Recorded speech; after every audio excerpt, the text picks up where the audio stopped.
كي بقيتي؟ اش خبارك؟ معاك داوية وعارفة قلبك هاز جبل واكثر منه.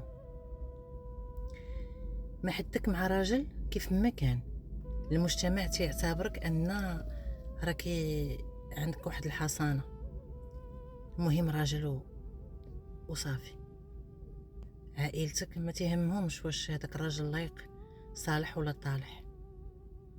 حياة ورا داك بيت النعاس، داك الباب حياة، يعني حياة اخرى تتكون تبدا بينك وبين راسك وحدك، ما عارفها حتى واحد، هما باغيين يعرفوا عليها والو. هما اللي باغيين يعرفوا انك مجوجة ولا انك في زمة راجل. امك، باك، اختك، جارتك، اللي كان نهار تطلب الحرية يا ويلك تتولي انت هي ديك المشبوهة. ما تقوليش ليا لا، ولو دابا في هذا المجتمع كلشي تيولي رد معاك البال، فين مشات فين جات وناري عندك، اش غيقولوا الجيران، اش غيقولوا رجال الفضاء. المهم الحظيه تسوفري انتي ما تسوفريش، تكوني ماديه ما مادياش ما سوقهمش.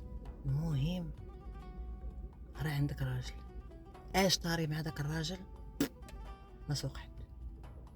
المهم راه عندك الحصانه، عرفتي بحال داك اللي سي باسي. نهار تطلبي حريتك نهار تيولي السجن ديالك مع العائله والجيران والاقرباء، حتى صحاباتك يتخلاو عليك. انا نقول لك وحق لا اله الا الله يوليو هاربين منك وخايفين. وشنو راكي مطلقه، شي حساب ليك زعما كاينه ولا ما كايناش؟ قولي لي. هادشي هما اللي تيجيهم من الخوف، اللي خايف على سمعته، اللي خايف اش غيقولوا الناس، اللي خايف ديريه داكشي ديالو.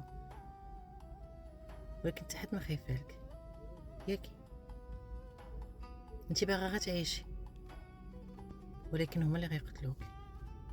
غيقتلوا داك الفتيله ديال الحريه اللي بغيتي تشعلي، غيطفيوها فيك.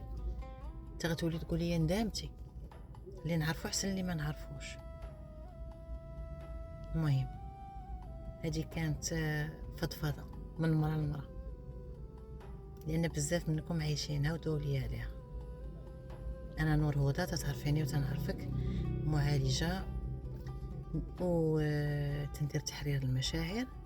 الاختصاص ديالي هو العلاج بالتنويم الايحائي. تنعطيك موعد على قناتي على اليوتيوب اللي سميتها نور هدى، تندير فيها برامج. اشتركي معايا نطوروا بعضياتنا ونتكلموا في مواضيع تهم النساء.